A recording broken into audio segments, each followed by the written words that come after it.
Hello guys, આપણો mini બ્લોગમાં તમારું સ્વાગત છે. અમે આવી ગયા છીએ બહાર રખડતા ભાઈબંધ બધા ભેગા થઈ ગયા. ફૂલ બનાવી દીધી બાકાજી કી. એટલે આ શું હતું? અહીંયાથી આવી ગયા દસે ભાઈબંધ અંદર આવીને બનાવી ફૂલ બાકાજી કી. બોલાવતા બધા ભાઈબંધ આવી ગયા અંદર આવ્યા તો એક માછલી મોટામાં પાણી કાઢતી થોડીક ચડી લીધી. સીડી ચડીને અંદર આવ્યા તો જંગલના પ્રાણી છૂટી રખડતા હતા. છૂટા થઈ ગયા સાથે ભાઈબંધ ભેગા થઈને કરી દીધા અમારા નાટક ચાલુ. ત્યાંથી થોડાક અંદર આવ્યા તો કંઈક ફોટો પાડવાનું કંઈક અમેઝિંગ હતું. આપણે પડાવી લીધો ફોટો, થોડુંક કનેક્ટ વિડીયો શૂટિંગ ઉતારતા આપણે કંઈક ફોટો પડાવી લીધો.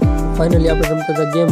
રમતા એક ભાઈબંધ તમારે ભેગો વિડીયો ઉતારો. આપણે બનાવી લીધો ભાઈબંધ ભેગો વિડીયો. લાઈક કરો અને કમેન્ટ કરી દેજો. ત્યાંથી આવી ગયા આપણે બીજા સ્ટેપમાં તો ફૂલ હતી બાકાજી ગઈ. ભાઈબંધ ભેગો બધું થોડુંક રમી લીધું. આપણી ભેગા હતા લાલભાઈ કે તો બધું એનું કાણસું મેં હતા. ભાઈના લગ્ન હતા. રમીને બહાર આવ્યો તો ટ્રેનની ટિકિટ ચૂકાઈ ગઈ હતી. ટ્રેન થઈ ગઈ હતી હાલતી. પછી આપણે ટ્રેન તો આપણે ચૂકી ગયા હતા. પછી આપણે કહીએ પગપાળા ચાલુ હાલીને ફાઇનલી પહોંચ્યા અમે પુલે આવીને દઈ દીધી અમારી ઓળખાણ. ફાઇનલી અમારો છેલ્લો સ્ટેપ હતો હિંચકા ખાવાનો. ખાઈ લીધો અમે હિંચકા. અમારો વિડીયો ગમ્યો તો લાઈક ફોલો